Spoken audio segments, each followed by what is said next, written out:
پیدا کیا گیا ہے، وہ پاک ہے، وہ اللہ کے کسی حکم کی خلاف ورزی کر ہی نہیں سکتے. لا یعصون اللہ ما امرهم ویفعلون ما یؤمرون، وہ جو بھی اللہ تعالیٰ حکم دیتا ہے اس کی کوئی معصیت یا نافرمانی نہیں کرتے، بلکہ جو حکم لیا جاتا ہے ماننا. ذرا سا اشکال ہوا تھا، پوچھ لیا، جواب مل گیا، خاموش ہو گئے بس. لیکن عزازیل نامی ایک جن تھا جو ایک تو جن ہونے کی نسبت سے فرشتوں سے کچھ نہ کچھ مماثلت تھی، دوسرے یہ علم میں، زہد میں، عبادت میں اتنا اونچا تھا، اتنا اونچا تھا، اتنا اونچا تھا کہ یہ ملائکہ ہی کے صف میں شامل تھا. اس نے عالم بغاوت بلند کر دیا جب حکم دیا گیا کہ سجدہ کرو آدم کو. اب یہ دیکھیے کس قدر یہ اہم مضمون ہے. آپ سوچ رہے ہیں یہ باتیں آج پہلی مرتبہ ہمیں اس طرح سنائی جا رہی ہیں، یہ باتیں تو علم میں آتی نہیں ہماری. وجہ کیا ہے؟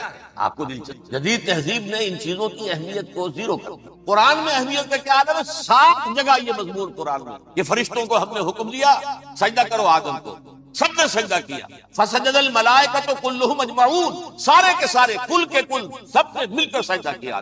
اللہ کے حکم سے فوراً تعمیل کر دی. الا ابلیس ابا واستكبر وكان من، ابلیس نے نہیں کیا، انکار کیا، استکبار کیا، گھمنڈ. اور اس کو سورہ کہف میں بیان کر دیا گیا. یہ اس لیے کہ وہ اصل میں جنات میں سے تھا، اگرچہ شامل تو تھا فرشتوں میں اس وقت. کان من الجن ففسق عن امر ربہ، وہ اصل میں جنات میں سے تھا، اس وجہ سے وہ اپنے رب کے اس فیصلے کے خلاف کھڑا ہو گیا، سرکشی تھی اس میں. یہ معاملہ اتنا اہم ہے، اب آپ سمجھیے کہ 7 مرتبہ سورہ بقرہ، سورہ اعراف، سورہ حجر، سورہ بنی اسرائیل، سورہ کہف، سورہ طٰہٰ، سورہ صاد، 6 مکی صورتوں میں ذکر ہے یہ، اور 1 مدنی صورت سورہ بقرہ. ان میں سے اکثر مقامات پر پھر جب اللہ نے کہا کہ اچھا تم نے یہ سرکشی کی ہے اور ہمارے حکم کی خلاف ورزی کی ہے تو یہاں سے نکل جاؤ، دفع ہو جاؤ، تم مردود ملعون، ان علیک لعنتی الی یوم الدین، اب تجھ پر لعنت رہے گی میری قیامت کے دن. اس نے کہا اچھا پروردگار پھر مجھے ذرا مہلت دے دے، رب فانظرنی الی یوم یبعثون،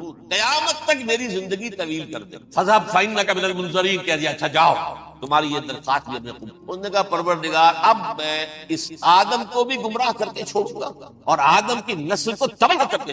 انتہائی شدید چیلنج کے انداز میں یہ قرآن مجید میں 4-5 مرتبہ میں نے صرف 2 جگہ سے آپ کو سوٹ کوٹ کر کے سنایا تھا. سورہ اعراف میں اللہ تعالیٰ فرماتے ہیں قال، اس پر ابلیس نے کہا فبما اغویتنی، تو اے رب جو تو نے مجھے گمراہ کیا، مجھے دلیل کر دی، مجھ پر فوقیت دے دی، اس کو انا خیر منہ، میں اس سے بہتر ہوں. خلقتنی من نار وخلقتہ من طین، بنایا تو نے مجھے آگ سے اور اس کو بنایا مٹی سے. پھر مجھ سے مطالبہ کہ میں سجدہ کروں اور میں نے سجدہ نہیں کیا تو تو نے مجھے ملعون قرار دیا. قال فبما اغویتنی لاقعدن لهم صراطک المستقیم، اب میں یہ نسل آدم کے لیے اس کو برباد کرنے کے لیے تیری سیدھی راہ کے اوپر دھات میں بیٹھوں گا، سیدھے راستے پر چلنے نہیں دوں گا. ثم لآتینہم من بین ایدیہم، پھر میں ان پر حملہ آور ہوں گا ان کے سامنے سے بھی، ومن خلفہم ان کے پیچھے سے بھی، وعن ایمانہم ان کے داہنی جانب سے بھی، وعن شمائلہم ان کے بائیں جانب سے بھی، ولا تجد اکثرہم شاکرین، اور تو دیکھے گا کہ ان کی اکثریت تیری شکر گزار بندوں پر مشتمل نہیں. یہ چیلنج اور ایک چھوٹا سا چیلنج جو سورہ صاد میں آیا ہے، اور یہاں تو اس نے اللہ کے جلال کی قسم کھا کر کہا قال فبعزتک لأغوینہم اجمعین، اے رب تیری عزت، تیرے جلال کی قسم ہے میں ان سب کو گمراہ کر کے چھوڑوں گا. الا عبادک منہم المخلصین، سوائے ان میں سے وہ کچھ لوگ جنہیں تو خالص اپنا بندہ بنا لے، جنہیں تو اپنا بندہ بنا لے. مخلص نہیں، مخلص یہ مفعول ہے فاعل، جسے تو بنا لے.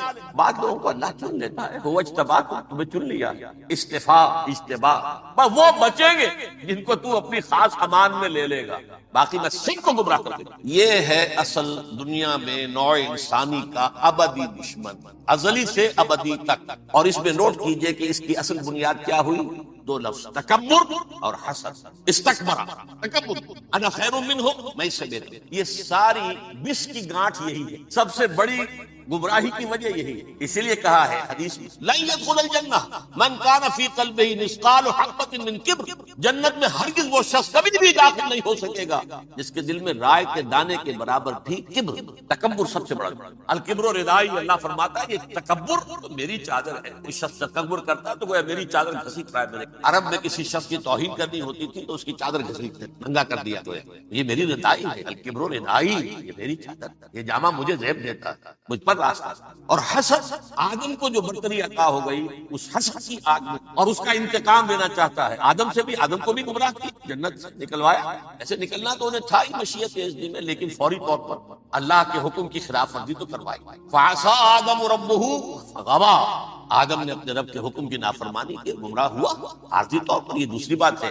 توبہ کر لی، اللہ نے توبہ قبول فرما لی، معاف کر۔ کوئی مستقل جو ہے وہ نسل انسانی پر اس گناہ کا اثر متوارث طور پر نہیں آ رہا، ختم ہو چکا معاملہ، ہوا تھا ہو گیا۔ فتلقى آدم من ربه کلمات فتاب علیہ انہ هو التواب الرحیم۔ اور توبہ کی شان یہ ہے جب وہ قبول ہو جائے اللہ کی جناب میں، یا تائب من الذنب کمن لا ذنب له، گناہ سے توبہ کرنے والا ایسے ہوتا ہے جیسے اس نے کبھی گناہ کیا ہی نہیں۔ لیکن بہرحال وہ گمراہ کرنے میں کامیاب ہو گئے، حضرت آدم اور حوا اور نوع انسانی کی عظیم اکثریت، عظیم اکثریت، عظیم اکثریت اس کے داؤ میں آئی ہوئی ہی نہیں۔ کتنے ہیں وہ عباد اللہ المخلصین الا عبادک منهم المخلص، جو واقعتاً خالصتاً اللہ کے، جنہیں اللہ نے اپنا بنا لیا، اپنا قرار دے دیا۔ اب اس کے ساتھ نوٹ کیجئے، اس ابلیس کے ساتھ ایک فوج بھی ہے جسے قرآن مجید میں کہا گیا ہے کہ یہ اس کی پارٹی حزب الشیطان، یہ اکیلا نہیں، ایک تو وہ عزازیل ہے، اس کی طویل ترین عمر اللہ نے دے دی، وہ تو قیامت تک رہے گا۔ باقی بھی جنات جو ہیں ان کی نسل میں سے، یا اس کی نوع میں سے، اس کی نسل میں سے، جنات کی عمریں انسانوں کی عمروں سے زیادہ، بہت زیادہ، لیکن پھر بھی اتنی نہیں ہے۔ یہ خاص ہے اس کا معاملہ کہ اس نے کہا تھا رب انظرنی الی یوم یبعثون، مجھے دے دے مہلت اس وقت تک تاکہ میں ثابت کر کے دکھا دوں کہ جسے تو نے یہ خلافت دیا یہ اس کا اہل نہیں ہے۔ Let me prove this point ولا تجد اکثرهم شاکرین، تو ان کی اکثریت کو شکر گزار نہیں پائے گا۔ وہ ابلیس جو ہے وہ ریکروٹ کرتا ہے اپنے فوجی، اول تو خود جنات جو اس کے نمبر 1 لشکری۔ قرآن مجید میں اس کا اشارہ دیا گیا ہے انہ یراکم هو وقبیلہ من حیث لا ترونہم، دیکھو لوگوں، اے انسانوں، وہ ابلیس لعین عزازیل اور جو اس کے قبیلے کے لوگ ہیں جنات، وہ تمہیں وہاں سے دیکھتے ہیں اور تاکتے ہیں اور حملہ کرتے ہیں جہاں سے تم انہیں نہیں دیکھتے۔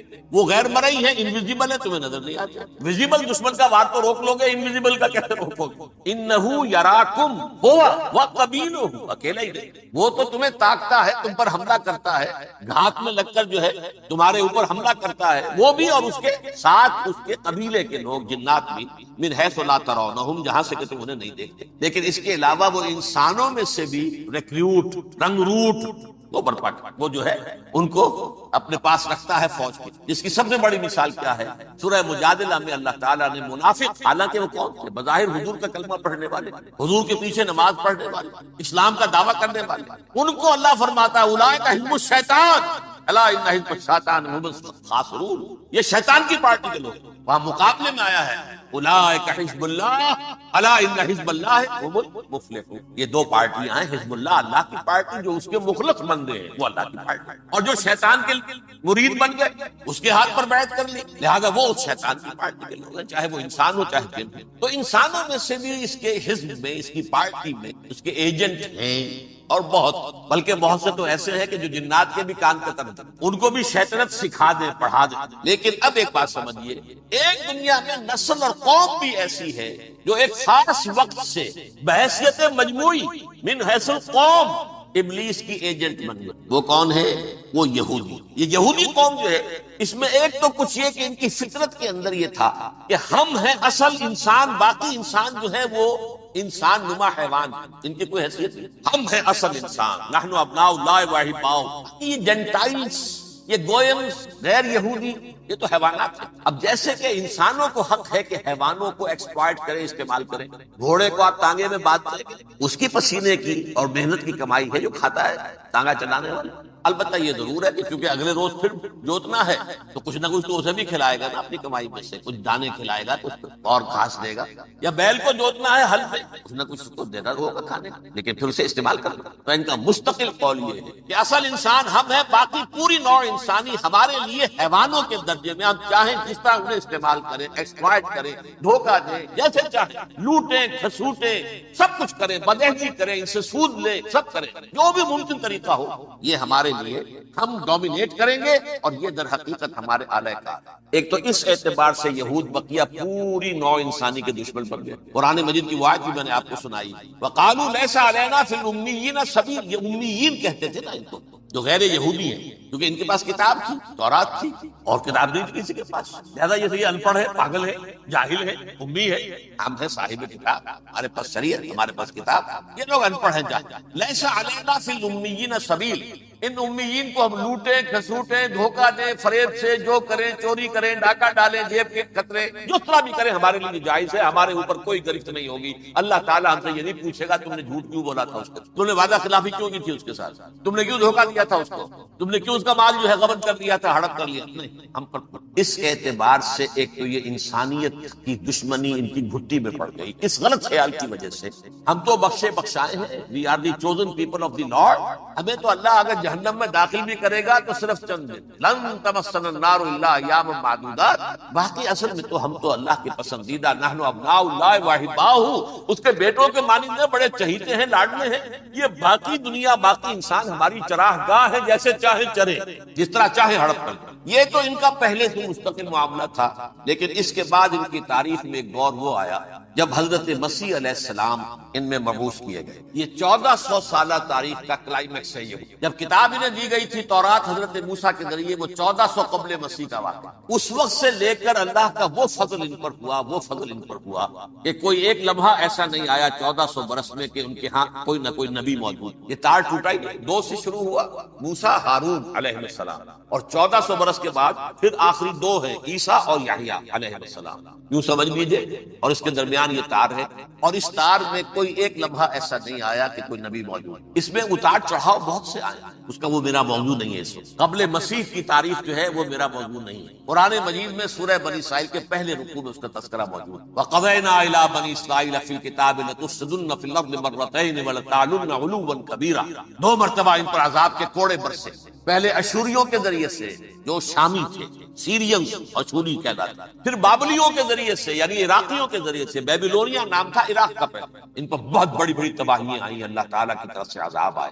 اس کے بعد پھر دوسرے دور میں دوسرا اقتدار کا دور آیا، خربستیاں بڑھ گئی، تو پہلے گریکس کے ذریعے سے، یونانیوں کے ذریعے سے، اور پھر رومیوں کے ذریعے سے نے پسوایا۔ یہ دور گزر چکے تھے ان پر، 2 عروج کے دور اور 2 زوال کے دور۔ میری چھوٹی سی کتاب ہے تنظیم اسلامی کا تاریخی پس منظر، 6-7 روپے کی ہوگی، اس کو آپ دیکھیں گے تو اس میں اس کا پورا نقشہ آپ کو، ویسے تو یہ کہ میری جو ذرا بڑی کتاب ہے سابقہ اور موجودہ مسلمان امتوں کا ماضی، حال اور مستقبل، اس میں میں نے ان معاملات کو بڑی تفصیل سے بحث کی۔ بہرحال یہ جو دور تھا ان کا 1400 سالہ، وہ اونچ نیچ سے ہوتا ہوا جب آیا ہے حضرت مسیح کی بعثت پر، تو ان کی شرارت کی انتہا یہ ہو گئی کہ اللہ تعالیٰ نے مسیح کو رسول بنا کر بھیجا، رسولاً الی بنی اسرائیل۔ حضرت موسیٰ اور حضرت عیسیٰ کے درمیان رسول کوئی نہیں ہے، سب نبی ہیں۔ حضرت موسیٰ رسول تھے اور حضرت عیسیٰ رسول، درمیان میں داؤد ہو، سلیمان ہو، یشعیاء ہو، زکریا ہو، یہ سب نبی ہیں، یحییٰ نبی ہیں، رسول نہیں، لہذا وہ شہید کر دیے گئے۔ رسول شہید نہیں ہو سکتا، قتل نہیں ہو سکتا۔ لیکن عیسیٰ اور موسیٰ کے درمیان 1400 برس ان کے جو ہیں، اس کا کلائمیکس ہے حضرت مسیح علیہ السلام کی بعثت، اور حضرت مسیح علیہ السلام کو جسے اللہ نے اپنی روح قرار دیا، روح من کلمتہ والقاها الی مریم، اللہ کا کلمہ، عظیم ترین معجزات۔ انہوں نے کیا کہا؟ یہ ولد الزنا ہے، حرام زادہ، معاذ اللہ، نقل کفر نباشا، یہ جادوگر ہے، یہ مرتد ہے، یہ واجب القتل۔ اصل حکومت اس وقت رومیوں کی تھی حکومت، لیکن انہوں نے انہیں آٹونومی دے رکھی تھی، اپنے مذہبی معاملات تم خود طے کرو۔ تو کائفاس جو اس وقت کا ان کا ہیڈ ربائی تھا سب سے بڑا، اس کی عدالت نے فیصلہ کیا مسیح کو سولی چڑھا دیا۔ پائلیٹس پونٹس اس کے پاس ان کی ازداج پہنچ گئی، یہ ہمارا مجرم ہے مذہبی، یہ مرتد ہے، یہ کافر ہے، یہ جادوگر ہے، یہ واجب القتل ہے، اسے قتل کرو، سولی چڑھا دو۔ خیر وہ لمبی بات ہو جائے گی، اس نے تو اپنے ہاتھ دھوئے کہ صاحب ہمارے پاس کوئی جرم نہیں ہے اس کے خلاف، تم کہتے ہو تو ٹھیک ہے، سولی چڑھا دو۔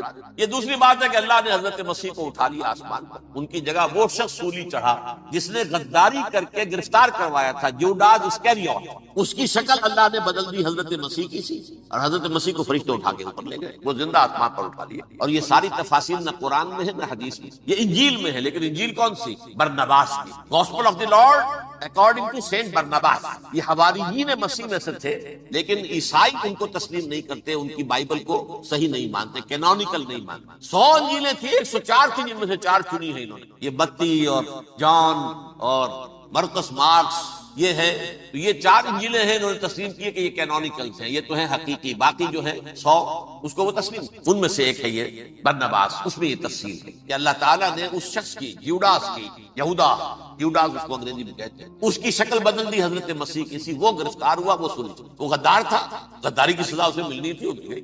حضرت مسیح کو فرشتے 4 اٹھ رہے ہیں، جس کوٹڑی میں حضرت مسیح مقیم تھے، ایک باغ کے اندر وہ پوش تھے، اس کی چھت پھٹی ہے، 4 فرشتے آئے ہیں، حضرت مسیح کو اٹھا کر لے گئے ہیں، چھت برابر ہو گئی ہے، اس کے بعد وہ شخص پکڑا گیا۔ بہرحال حضرت مسیح کو اللہ نے اٹھا دیا، لیکن وہ دن ہے کہ اس قوم کو اب مغضوب علیہم قرار دے۔ نوٹ کر دیجئے، اصل میں تو ہونا یہ چاہیے تھا کہ رسول کی جان کے درپے جب کوئی امت ہو جاتی تھی تو اللہ کا قاعدہ یہ تھا کہ اس امت کو نسیب منسیہ کر دیا۔ حضرت نوح کی قوم کو ختم کیا یا نہیں؟ حضرت ہود کی نگاہوں کے سامنے قوم عاد برباد کی گئی یا نہیں؟ حضرت صالح کی نگاہوں کے سامنے قوم سمود برباد ہوئی، یہ اللہ کا قاعدہ رہا۔ سدوم اور عمورہ کی بستیاں حضرت لوط علیہ السلام جہاں بھیجے گئے، مدین کا علاقہ جہاں حضرت شعیب بھیجے گئے، آل فرعون جن کی طرف موسیٰ کو بھیجا گیا، سب ہلاک کر دیا، کیونکہ رسولوں کے بارے میں اللہ کا ذات، نبیوں کے بارے میں یہ بات ہے۔ نبی آیا، اس نے دعوت دی، جس نے مان لیا اچھا کیا، اپنے لیے اچھا کیا، نہیں مانا اس کی اپنی جو ہے آخرت برباد ہو گئی، دنیا میں کوئی فیصلہ اس کا نہیں۔ لیکن رسولوں کا معاملہ یہ ہوتا ہے کہ دنیا میں وہ اللہ کی عدالت بن کر آتے ہیں، مانو گے تو بچو گے، نہیں مانو گے ہلاک۔ اس اعتبار سے وہ مستحق تو ہو چکے تھے اس کے کہ انہیں ہلاک کر دیا جائے۔ اب اللہ کی کوئی خصوصی مشیت ہے، اس میں کیا حکمت ہے، وہ ہے ایک حکمت، میں بعد میں اگر وقت ہوا تو بتاؤں گا۔ فیصلہ یہ کیا اللہ نے کہ حضرت مسیح کو تو اٹھا لیا زندہ، اور ان کی رسی ابھی مزید دراز کر دی، کہ ان کو ابھی مہلت دے دی کہ تمہیں آخری 30 سال، جس کو عذاب اکبر کہتا ہے قرآن، سورہ سجدہ جو حضور ہر جمعے کی پہلی رکعت میں فجر میں پڑھتے تھے، وَلَنُذِيقَنَّهُم مِّنَ الْعَذَابِ الْأَدْنَىٰ دُونَ الْعَذَابِ الْأَكْبَرِ لَعَلَّهُمْ يَرْجِعُونَ، چھوٹے چھوٹے عذاب اور ایک بڑا عذاب، جبکہ قوم بالکل برباد، نسیم منسیہ، کأن لم یغنوا فیہا، ایسے ہو جائیں جیسے کوئی تھے ہی نہیں آباد، لا یرا الا مساکنہم، اب ان کے مسکن نظر آتے، مکین نظر نہیں آتے۔ یہ عذاب اکبر جو ہے وہ ان پر نہیں آیا، حالانکہ وہ مستحق ہو گئے تھے۔ اس کو یوں سمجھیے کہ کسی شخص کو پھانسی کا حکم تو ہو جائے، ایگزیکیوشن نہیں ہوتا ہے، کئی سال گزر جاتے ہیں پڑے ہوئے، اور معاملات جو ہیں وہ چلتے رہتے ہیں۔ یہ معاملہ ہوا اس کے ساتھ، ورنہ یہ مستحق ہو چکے تھے آخری بربادی تباہی کے، عذاب استیصال، جڑ سے کاٹ دینے والا عذاب، وہ آ سکتا تھا ان پر اسی وقت، لیکن اللہ نے ان کی مہلت دراز کی۔ لیکن اس کے بعد اللہ نے ان کو ایک اور موقع دیا، 600 برس بعد حضرت مسیح کے، محمد الرسول اللہ صلی اللہ علیہ وسلم کے بیس، اور یہ میں سمجھتا ہوں کہ اس قوم پر اللہ کا اتنا بڑا فضل تھا، اتنا بڑا فضل تھا، اتنا بڑا فضل تھا۔ اب پھر ایک موقع دیا، عسیٰ ربکم ان یرحمکم وان عدتم عدنا، دیکھو اب بھی تمہیں ہم ایک موقع دے رہے ہیں، تمہارا رب تمہارے اوپر اب بھی فضل کرنے کو تیار ہے، رحم فرمانے کو تیار ہے۔ ان ھذا القرآن یہدی للتی ہی اقوم، اس قرآن کے سائے میں آ جاؤ، یہ شاہدرا ہے ہدایت میں آنے کا، اس میں داخل ہو جاؤ، محمد کی تصدیق کرو صلی اللہ علیہ وسلم، دامن محمدی میں آ جاؤ، اب بھی ہم تمہارے گناہ بخش۔ لیکن نہیں، اس قوم نے حضرت محمد صلی اللہ علیہ وسلم کی دشمنی کی کمر کسی، اور اب یوں سمجھیے اس تاریخ سے لے کر آج تک یہ گٹھ جوڑ ہے۔ ظاہر بات ہے کہ ابلیس کا بھی اصل دشمن اب کون ہے، یا ہدف کون ہے، ٹارگٹ کون ہے؟ جنہوں نے محمد کو نہیں مانا صلی اللہ، وہ تو ہے ہی جہنمی، ان پر کوئی اور محنت کرنے کی ضرورت کیا ہے؟ سمجھ رہے میری بات؟ حضور کی بعثت کے بعد جنہیں حضور کو رد کر دیا، ان پر ایمان نہیں لائے، وہ کون ہے؟ کافر، وہ جہنمی ہے ہی ہے۔ لہذا اس کے اوپر کوئی محنت صرف کرنے کی ابلیس کو ضرورت نہیں، اس کا اصل ٹارگٹ امت محمد ہے صلی اللہ علیہ وسلم۔ وہ ساری نوع انسانی کی دشمنی اب آ کر مرکوز ہو گئی ہے امت محمد صلی اللہ علیہ وسلم۔ اور اسی طرح یہود کا معاملہ، اگرچہ ویسے پوری نوع انسانی کی دشمن ہے، انہیں حیوان سمجھتے، ان کی جان مال اپنے لیے مباح سمجھتے، جس طرح چاہے لوٹے کھچوٹے کھائے پیے ہی نہیں، لیکن اب ان کی بھی دشمنی کا سب سے بڑا مرکز امت محمد۔ کیوں؟ وہی تکبر اور حسد، وہی بیماری۔ انہیں تکبر یہ ہو گیا تھا کہ 2000 سال سے یہ نبوت ہماری میراث، ہماری جاگیر، بنو اسرائیل کے سینکڑوں نبی، 3 کتابیں اللہ نے ہمیں عطا کی، یہ کیسے آ گیا محمد صلی اللہ علیہ وسلم؟ معاذ اللہ ثم معاذ اللہ، یہ امیین میں سے، یہ جنٹائل میں سے، یہ گوئز میں سے، یہ حقیر انپڑھ، کہاں ہم کہاں یہ نہیں تسلیم کریں۔ حالانکہ قرآن کہتا ہے یعرفونہ کما یعرفون ابناءہم، ان کے علماء ایسے پہچانتے تھے حضور کو جیسے اپنے بیٹوں کو پہچانتے کہ یہ آخری نبی ہے، لیکن تکبر اور حسد کی آگ میں اب ان کے بھی دشمنی کس سے ہے؟ محمد اور امت محمد صلی اللہ علیہ وسلم۔ یہ گٹھ جوڑ ہے۔ اب دیکھیے، یہ ہے میری گفتگو کا اب تک کی گفتگو کا حاصل، یہ گٹھ جوڑ، ایک غیر مرئی دنیا، انویزیبل تقریباً دنیا کا ابلیس لعین اور جنات میں سے اس کے لشکری فوج، انسانوں میں سے ویسے تو اور بھی بہت جگہ اس کے ایجنٹ ہیں، مسلمانوں میں بھی ہے، لیکن بحیثیت قوم، بحیثیت مجموعی ایک پوری قوم، ایک پوری نسل جو ہے اس کے ساتھ گٹھ جوڑ ہے۔ ان دونوں کی گٹھ جوڑی کے ساتھ یہ دشمن دون ہے انسانیت کے، پہلا دشمن ابلیس لعین، عزازیل لعین، اور دوسرے دشمن یہود ملعون۔ اب میں آپ کو ذرا اس جو انسانوں میں سے انسان دشمنی کا جن کا سب سے بڑا رول ہے، میں ان کی 2000 سالہ تاریخ کا آپ کے سامنے نقشہ رکھنا چاہتا ہوں۔ ان 1400 سال کا تو میں نے صرف 4 آپ کو پوائنٹس بتایا۔ موسیٰ سے عیسیٰ تک 1400 برس علیہ السلام، 2 مرتبہ عروج، 2 مرتبہ زوال، اشیریوں کے ہاتھوں پٹوائی، بابلیوں کے ہاتھوں پٹانا، گریکس کے ہاتھوں مرمت، رومنس کے ہاتھوں۔ یہ جو 2000 سال، کیونکہ اب تو ظاہر بات ہے 21ویں صدی شروع ہو گئی، 20 صدیاں حضرت مسیح کو پوری ہو گئی۔ پہلی بات نوٹ کیجئے، حضرت مسیح کی پیدائش ہے سن 1 قبل مسیح۔ یہ نکتہ آپ نے کبھی سنا ہے یا نہیں؟ جب ملینیم کا سلسلہ شروع ہوا تھا پچھلے سال، تو میں نے بیان کر دیا تھا کہ ایک عجیب حساب کے اندر انہوں نے غلطی کی ہوئی۔ حضرت مسیح کی پیدائش ہوئی 25 دسمبر کو، سن انہوں نے شروع کر دیا تو اس کے بعد جنوری آئی تو پہلا سال شروع ہو گیا۔ اگر جنوری سے پہلا سال شروع ہوا تو یہ 6 دن جو ہے تو اس کے پچھلے سال میں تھے، لہذا کہا جائے گا کہ Jesus Christ was born 1 year before Christ BC، تو 1 قبل مسیح میں حضرت مسیح کی پیدائش ہوئی۔ یہ آخری اسرائیلی نبی اور رسول۔ یہودی علماء کی مخالفت، دشمنی، سولی پر چڑھوا دینا میں بیان کر چکا ہوں۔ سن 33 عیسوی میں جبکہ حضرت مسیح کی عمر 33 برس تھی، اللہ تعالیٰ نے انہیں زندہ آسمان پر اٹھایا، لیکن یہودیوں نے اپنے خیال کے مطابق انہیں سولی پر چڑھوا دیا، ان کی موت واقع۔ اگرچہ اس کے بعد یہ اختلاف ہے، یہودی کہتے ہیں وہ سولی پر چڑھ گیا، ختم ہوا، مر گیا، عیسائی کہتے ہیں نہیں، انتقال ہوا ہے مسیح کا صلیب پر، لیکن پھر وہ دوبارہ زندہ ہو۔ ان کی لاش ایک غار میں رکھ دی گئی تھی، وہاں ریزریکشن ہو گیا، ان کا باعث بعد الموت وہی ہو گیا، اور پھر انہیں اللہ نے زندہ آسمان پر۔ تو ہمارے اور عیسائیوں کے درمیان نوٹ کر لیجئے، یہ چیز مشترک ہے کہ حضرت مسیح آسمان پر زندہ اٹھائے گئے۔ فرق کیا ہے؟ وہ سمجھتے ہیں کہ سولی دیے گئے، سولی پر مرے، پھر زندہ ہوئے، پھر گئے۔ ہم سمجھتے ہیں کہ نہیں، وما صلبوہ وما قتلوہ، انہوں نے نہ صلیب دے سکے انہیں اور نہ انہیں قتل کر سکے، بل رفع اللہ الیہ، اللہ نے اٹھا لیا۔ پھر ہمارا اور یہ اس کا عیسائیوں کا ایک اور اتفاق، سیکنڈ کمنگ آف جیسس، حضرت مسیح دوبارہ آئیں گے، یہ عیسائیوں کا بھی عقیدہ ہے اور ہمارا بھی۔ بہرحال تو جیسا کہ میں نے عرض کیا کہ اس وقت یہ عذاب استیصال، عذاب اکبر کے مستحق ہو چکے تھے، لیکن اللہ نے ان کی مدت دراز کی، لیکن ان پر دنیاوی عذاب کا ایک کوڑا جو ہے اللہ تعالیٰ کی طرف سے اسی وقت برسا۔ دنیاوی عذاب دنیا میں رہتے ہوئے ختم نہیں کیا گیا۔ 37 برس بعد حضرت مسیح کے رفع سماوی کے 37 برس بعد سن 70 میں یہودیوں نے بغاوت کی رومیوں کے خلاف۔ رومی ٹائٹس جنرل تھا ایک، اس نے پھر جو حملہ کیا، 1,33,000 یہودی ایک دن میں قتل کیا یروشلم، اور ہیکل سلیمانی گرا دیا۔ وہ ہیکل پہلے بھی گرا تھا، پہلے 1400 سال کے دوران میں بھی نبوکدنضر نے گرایا تھا، لیکن پھر اس کے 150 سال بعد انہوں نے دوبارہ بنا لیا تھا، اس لیے وہ اسے سیکنڈ ٹیمپل کہتے ہیں۔ پہلا ٹیمپل جو حضرت سلیمان نے بنایا تھا، نبوکدنضر نے گرا دیا 587 قبل مسیح میں، پھر دوبارہ انہوں نے 150 سال کے بعد بنا لیا۔ وہ اس تاریخ کا حصہ ہے، میں نے جس کے بارے میں آپ کو تفصیل نہیں بتائی۔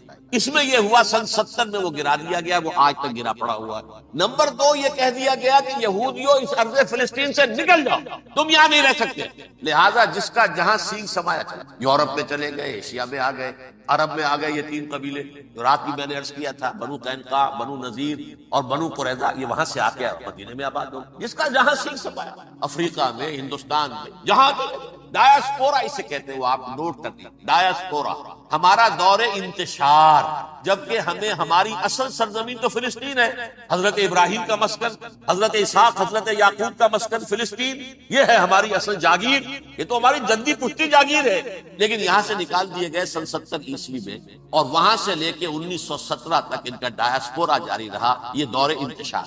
اس